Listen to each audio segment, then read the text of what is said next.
Тази дата. Освен това, че са се освободили от османското робство. С какво друго я свързваме, Клара?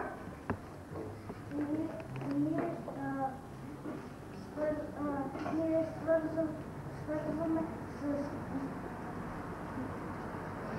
свързваме с 3 март с това, че тогава приеха Чавдарчета. Добре. Паметни ще останат главете в Шипка, Шейн и Плевен. На тези места сега се издигат големи паметници, които са свидетели на българо-съветската дружба, закалена в епичните боеве. Нека да чуем стихотворението на Радостина «Руски паметници». полетата на родната страна, живяла векове по турско иго и в преспите на Стара планина, днес паметници стари се издигат, белеят край плевен и дъвник, на Шипка горе, близо до Елена, и през кафтана руски войник, където земята ни поена, не ги покриха времената с прах, че винаги ги гарят ветровете и имената издълбани в тях, изгрее ги слънце като нови свети. Браво!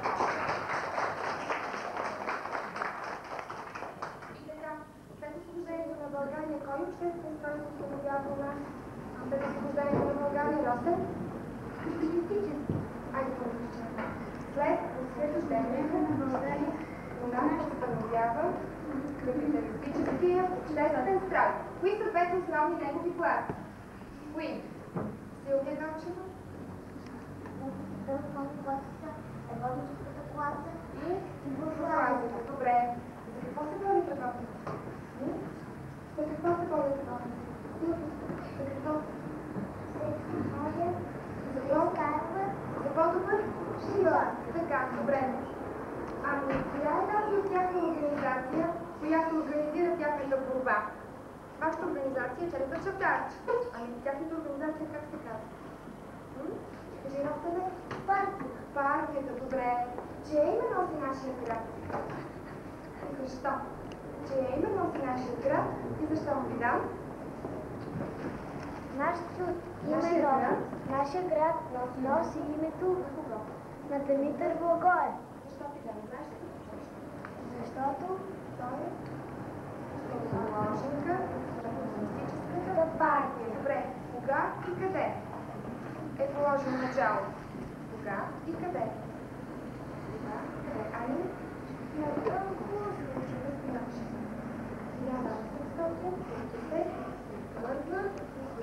Добре. Нашата партия полага много грижи. За нас, децата, за всички полага много грижи. Затова много поети са и посветили свои творби. Нека да чуем едно от тези стихотворения. Христо Пачев.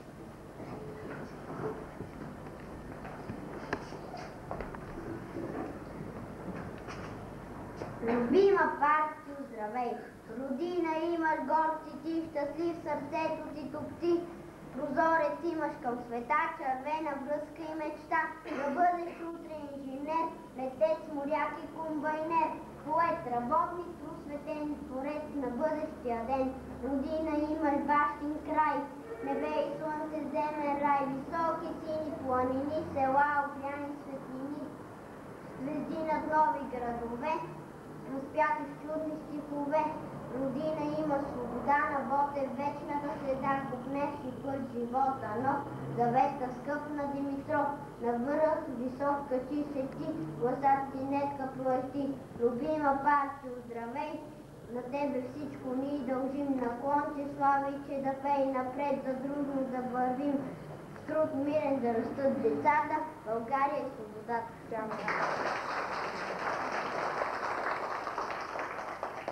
Партията е тази, която организира и ръководи партизанското движение у нас. Кой е най-малкият партизанин? Жоро? Кой е най-малкият партизанин? Най-малкият партизанин е Митко Павлузов. Добре, какво време е за него? Какво време е за него? Иво? Така, и къде отива? Отряд. Заедно с кого? С баща И майка си. Така, къде е роден той? Кой ги уче? Кажи ли Господина? Той е роден в Кабо. Ами кой е първи партизанин? Първи партизанин Росен? Иван Козар. Така, първи партизанин Иван Козар. Добре. Сега с това ще чуем едно стихотворение Павловски, което ще изпълни Клара, което е написано от едно малко момченце в трети клас, което е било на детската асамблея Знаме на мира. Навярно връзник си не бил, когато си престанал да учиш, и стихове би сътворил, ако куршум не те бе улучил. Навярно по-силен от мен си бил, щом партизанската тайна, не само за някакъв ден, но живот си успял да запазиш. Навярно за това до днес живееш в нашите млади сърца и погледът ти гледаш чест пионерските засмени лица.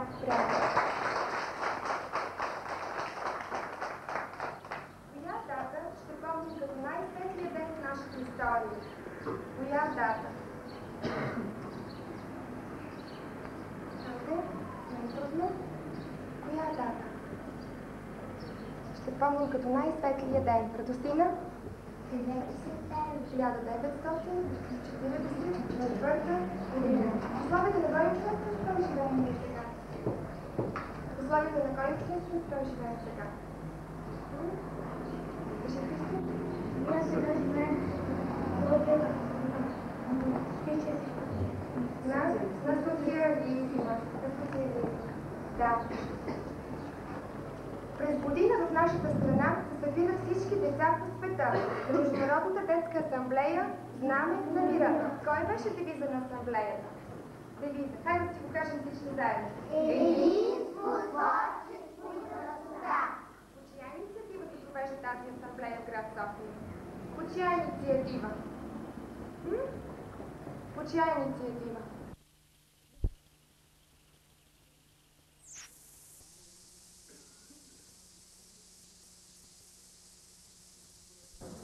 През коя година за първи път е проведена?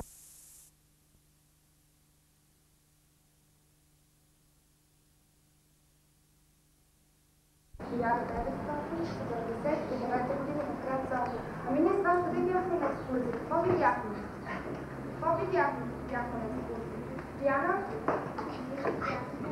Монумента. Какво имаше там, Диана?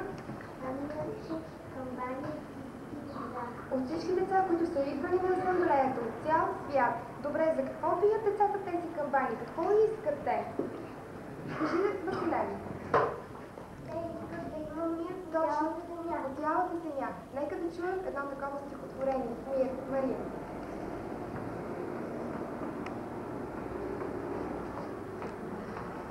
Мир.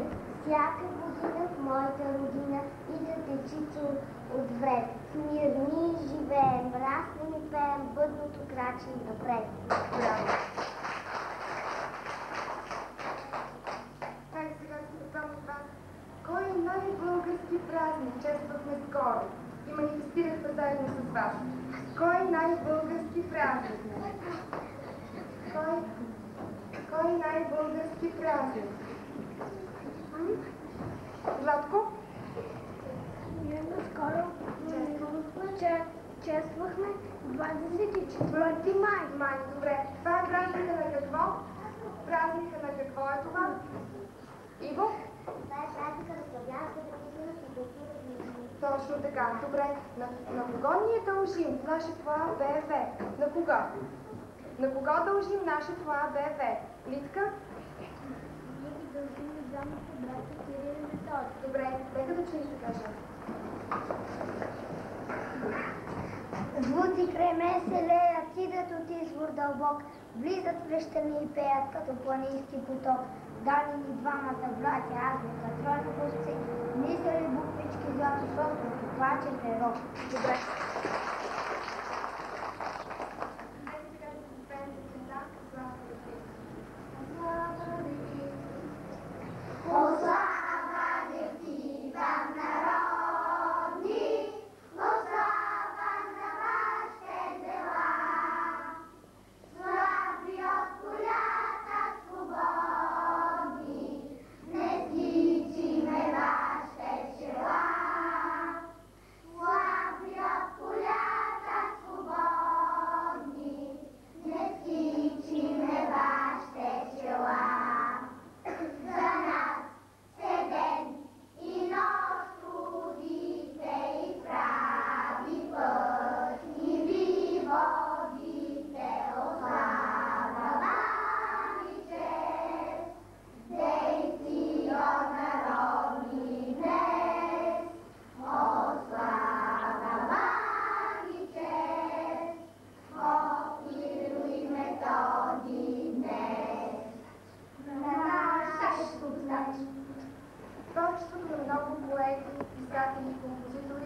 се дължи на непресъхващия извор на народното творчество.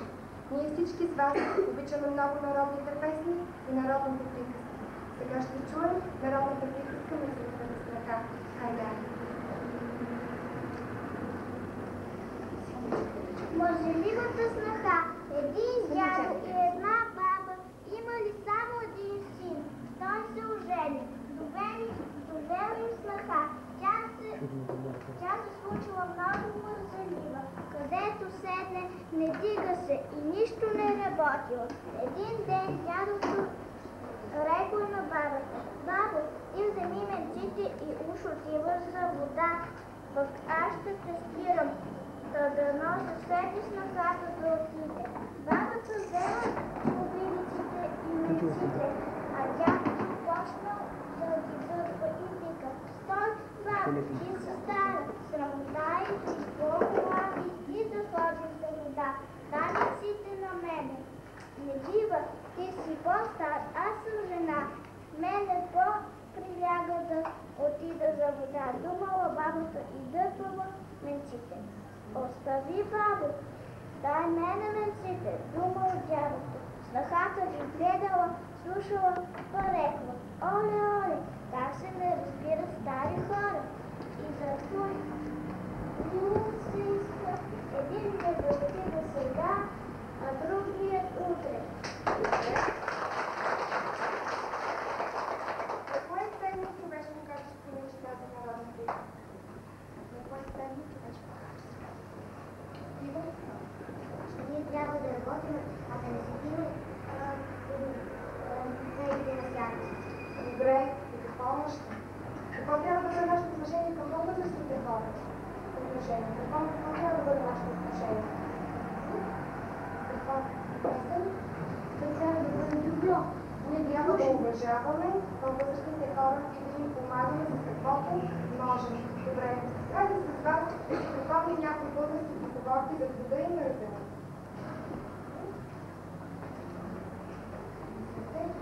Дарина? Който се работи, не трябва да яде. Добре. Лили? Хайде да разделите живото за мързеливите. Прави ли ви впечатление колко звучен е българският език, колко е богат на изразни средства? Ние, благодарение на българския език, пошехме думички Драгомир, мама, България, училище, учителка. На него е посветено едно друго стихотворение, което ще чуем, как се учи.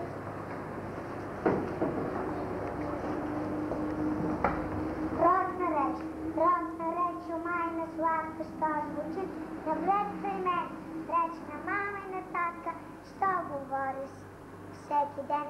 Тя звънчи, когато пея, празни игри и хти, вече приказки на нея, баба тихо ми лежи. И над книгата унесен, родна реч ми пак шепти, мила като нежна песен, като утрин звън трепти.